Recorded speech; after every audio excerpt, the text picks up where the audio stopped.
आप देख रहे हैं लाइव इंडिया हर पल।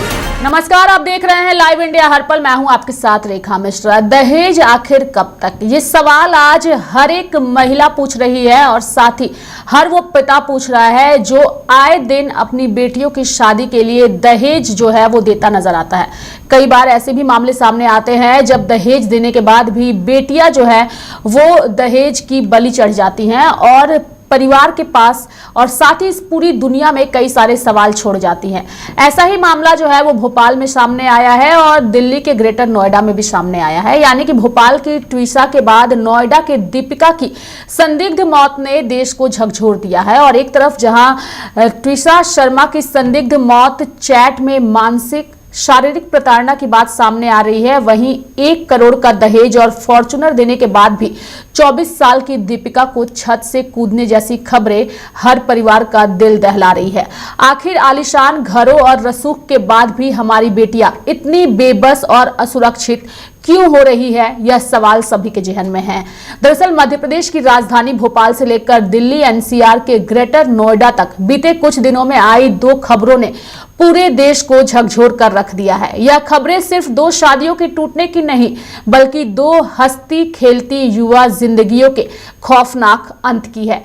एक तरफ जहां भोपाल के रिटायर्ड जज की बहू ट्विसा शर्मा की संदिग्ध मौत के बाद सामने आई व्हाट्सएप चैट ने मानसिक और शारीरिक प्रताड़ना की रोंगटे खड़े कर देने वाली कहानी बयां की, वहीं दूसरी तरफ नोएडा के जलपुरा में महज 14 महीने पहले ब्याही गई 24 साल की दीपिका को छत से छलांग लगानी पड़ी।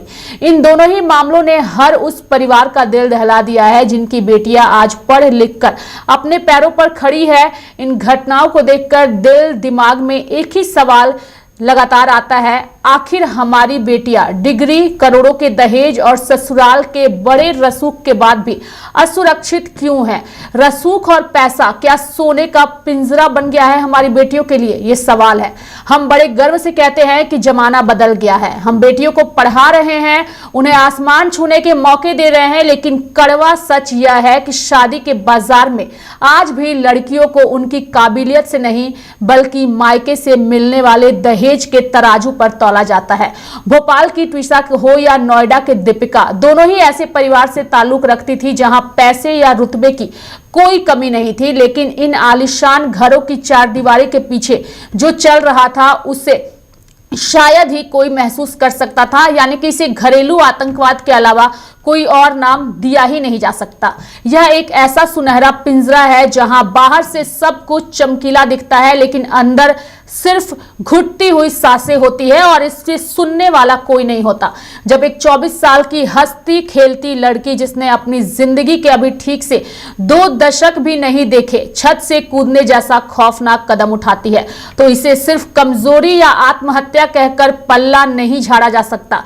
यह सीधे तौर पर मर्डर या फिर सुसाइड यानी कि मानसिक हत्या जैसा है। हर दिन मिलने वाले ताने, ब्लैकमेलिंग और पैसे लाओ की जिद किसी भी इंसान के आत्मसम्मान को धीरे धीरे छलनी कर देती है और अंत में दीपिका जैसे खुद को चक्रव्यूह में फंसा पाकर उसे जिंदगी से आसान मौत लगने लगती है। यानी कि सोचिए, एक लड़की को इस कदर प्रताड़ित किया जाता है कि जीवन जीना उसके लिए खौफनाक हो जाता है, लेकिन मौत आसान हो जाता है। जबकि मौत सुन करके हर व्यक्ति के रोंगटे खड़े हो जाते हैं, लेकिन मानसिक प्रताड़ना इतनी ज्यादा है कि लड़कियां, महिलाएं सुसाइड करने पर विवश हो रही हैं।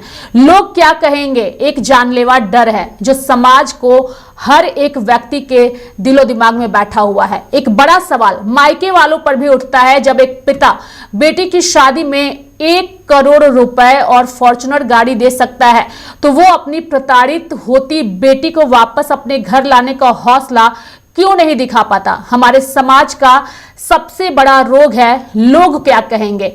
ऐसे में माता पिता भी उसे एडजस्ट करने की सलाह भर देकर अपना पल्ला झाड़ देते हैं। बेटियां अक्सर अपने ससुराल का नरक सिर्फ इसलिए सहती रहती हैं क्योंकि उन्हें डर होता है कि अगर वो वापस लौट आई तो समाज उनके माता पिता को जीने नहीं देगा।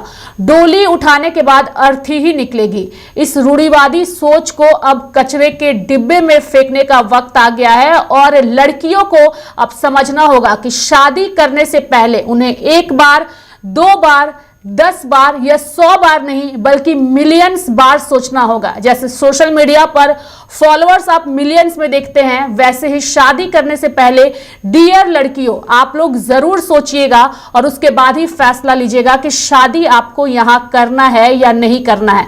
अगर आपने अपने फैसले को जल्दबाजी में लिया है तो आने वाले दिनों में आप भी दीपिका और ट्विशा की तरह मौत को अपनाएंगी।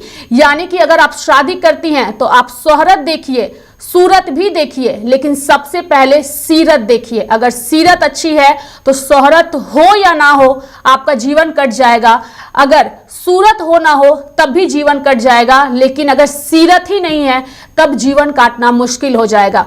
तो लड़कियों से यही अपील है कि जिस तरीके से दहेज की बलि ये लड़कियां चढ़ रही हैं, ऐसे में अब जागरूक उन्हें होना होगा और समाज की परवाह ना करते हुए अपने जीवन को अपने अंदाज में, अपने तरीके से जीना होगा। मेरे साथ अभी के लिए, फिलहाल अभी के लिए इस खबर में इतना ही। आप देखते रहिए लाइव इंडिया हर पल। नमस्कार।